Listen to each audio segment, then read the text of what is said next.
This is how the page looks now. Note that the CSS doesn't position anything in any specific place. We've left that to the browser, which lays it out from left to right and from top to bottom. Now, what if we want the navigation bar, which has the images to all our courses and links to them, to move to the right of the page? We don't want it to be at the bottom there. We want it to be at the right of the page and want a page layout which looks kind of like this, where we have all about the author, exactly where it is. However, the entire navigation bar should be flush against the right margin of the page. So this is what we want the structure of the page to look like. So the outer rectangle is the browser. Within that, we have a logical unit on the left and the right. And then we have the footer at the bottom. So the about is at the top left of the page. Next to the about, we want to see links to the courses of Lunicorn. So that's the navigation bar. That's what I'm calling it here. And below the about section and the navigation bar, I want the footer. I want the footer to span the entire bottom of the page. How do I get my page to look like this? There is a specific CSS property you can apply to the navigation bar to achieve this, and that is the float property. Within the CSS class which applies to the navigation bar, you can say float:right. This property basically moves the navigation bar flush to the right of the page against the right margin. Once the navigation bar element is floated to the right of the page, the remaining elements in the HTML page flow around the element floated to the right. The minute the browser sees float right or the float property on an element, it moves it to the location specified, in this case to the right, and then flows the remaining HTML page around the floating element. The floating element will be removed from the normal rendering flow of the browser. The floating element no longer follows the left to right, top to bottom flow of the browser. It is removed from the normal flow. So add just that little bit of CSS to the CSS file in the navigation bar float right, and let's see what we get. This is how the page looks now. Not exactly what we were looking for, isn't it? Kind of looks ugly. But the navigation bar is indeed flush against the right margin of the page. It may not be what we want, but float did what it was supposed to. The page looks worse than before. There are in fact two specific problems with this page, which makes it not like the page that we were envisioning. The first issue is that the navigation bar is at the bottom. We wanted it to be next to the about text. Next to the text which speaks about the author, that's where we want the navigation bar to be. It's currently under the about text. The second issue is the overlap of the footer and the navigation bar. We want the footer to be under both the about text and the navigation bar. But here, it's overlapping with the navigation bar that has been floated right.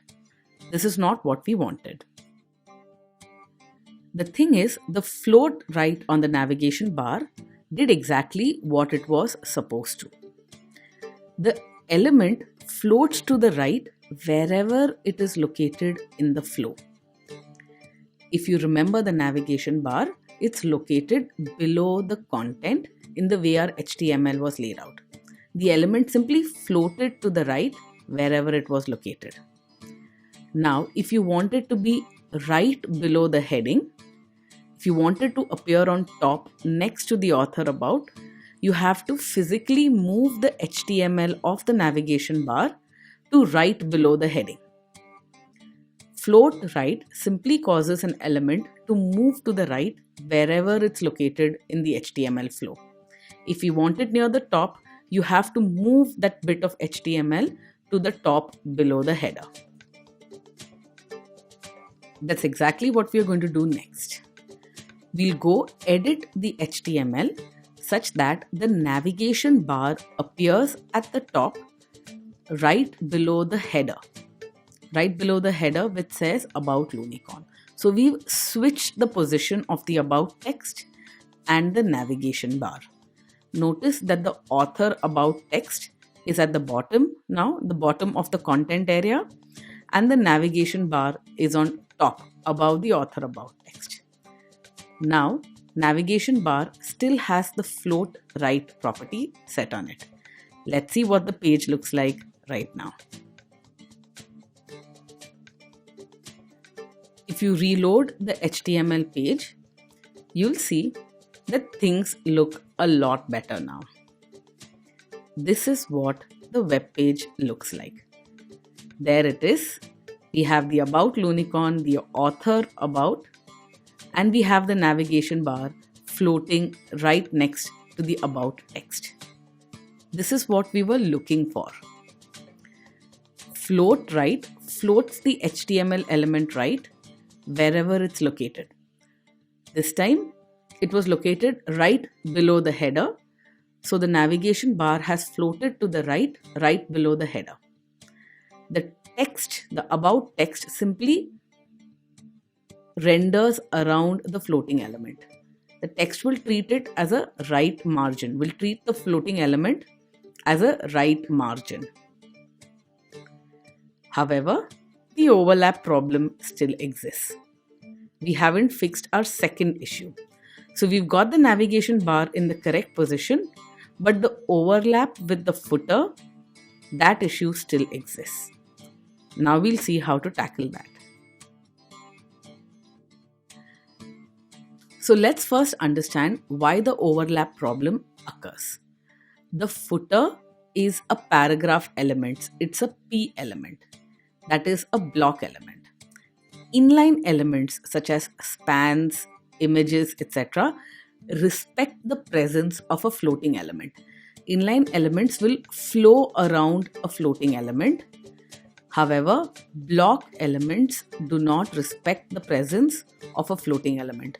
Block elements behave like the floating element does not exist. So the footer, which is a paragraph element, basically behaves like the navigation bar, which is a floating right element, does not exist.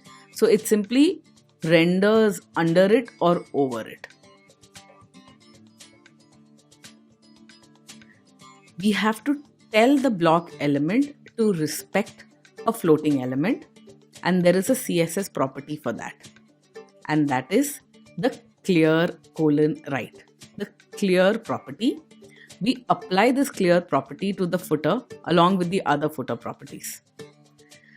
This basically says to the footer that no floating element is allowed to its right. So the footer is expressing this. No floating element is allowed to my right. The browser respects that. The browser knows that the navigation bar is floating right, but that's not allowed to the right of the footer. The browser observes the clear right property of the footer and basically moves the footer down below the navigation bar so that there is no floating element to the right of the footer. We finally have a good looking web page. This is what we'd set out to achieve, and we did it with the help of float right, moving the HTML element to the correct position so that it floats to the right in that position, and lastly applying clear right to the footer so that it is positioned below elements which are floating to the right, and it covers the entire page at the bottom.